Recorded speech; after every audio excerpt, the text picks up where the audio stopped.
Efa mimanafatratra amin'ny fividianana solombavam-bahoaka ihany koa ry zareo anivon'ny senita taorian'ny famoahana ny anaran'ireo kandida handray anjara ao anatin'izany fividianana izany sy ny fisarihana ny laharan'ireo kandida andrafitra ny bulletin tokana dia miroso amin'ny dingana manaraka dia ny fanontana izany bulletin tokana izany izy ireo vola raha vao tsirakotorson. Mahatratra enina sy fitonjato sy fito arivo ny isan'ny kandida hifaninana amin'ny fifidianana solombavam-bahoaka izay ho toto-saina miaraka amin'ny fifidianana filoham-pirenena fihodinana faharoa ny 20 desambra ho avy izao. Ka ny 7 sy 704 amin'ireo no kandida tompo-toerana ary ny 7 sy 704 ny kandida mpisolo-toerana. Amin'ireo fari-padidiana 7 eo amin'osy dia 9 ny lisitry ny kandida kely indrindra ary ny distrika faharoa izay ahitana kandida 9 mibetsaka indrindra amin'ny fifidianana solombavam-bahoaka.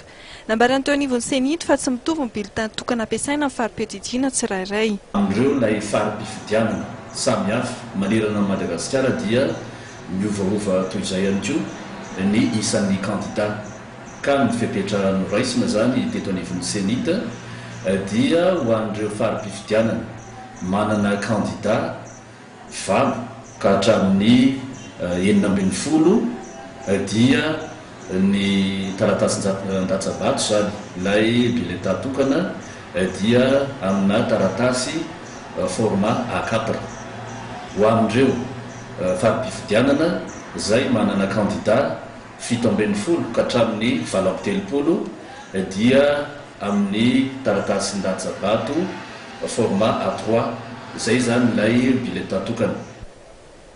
Momba ny fanontana ny bulletin tokana indray dia nambaran'ny senita fa miasa amin'ny fandrafetana modelin'ny bulletin tokana isaky ny fari-padidim-pifidianana ny teknisianina eo anivon'ny senita. Amin'izao fotoan'izao zany ny teknisian'ny senita dia eo mpikirakirana amin'ny fanatanterahana famolavolana ny makety satria miainga amin'ny makety zany ilay fanontana printy mikasika ireo bulletin tokan'ireo dia mazava loatra fa isy makety 7 zany no tsy maintsy volavolaina eto anivon'ny senita dia anatin'izay tanteraka moa zany ny teknisian'ny senita amin'izao fotoan'izao.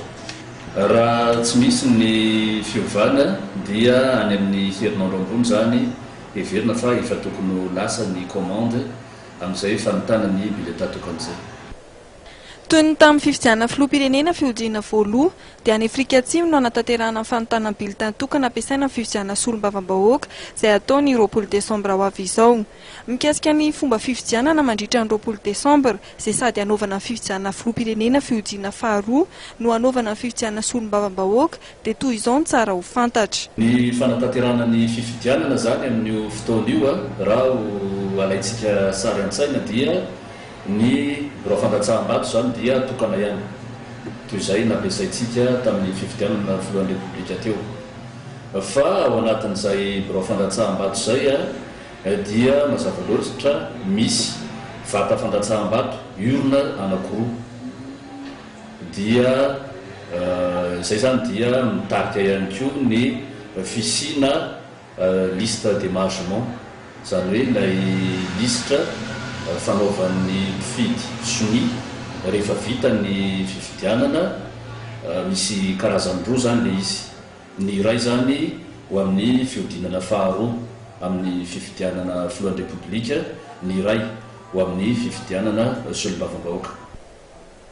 Arak'izany dia ao anatin'ny fiomanana tanteraka amin'ny fiatrehana fifidianana solombavam-bahoaka izay ho toto-saina amin'ny fifidianana filoham-pirenena fihodinana faharoa ny zoma 20 desambra ho avy izao ny senita.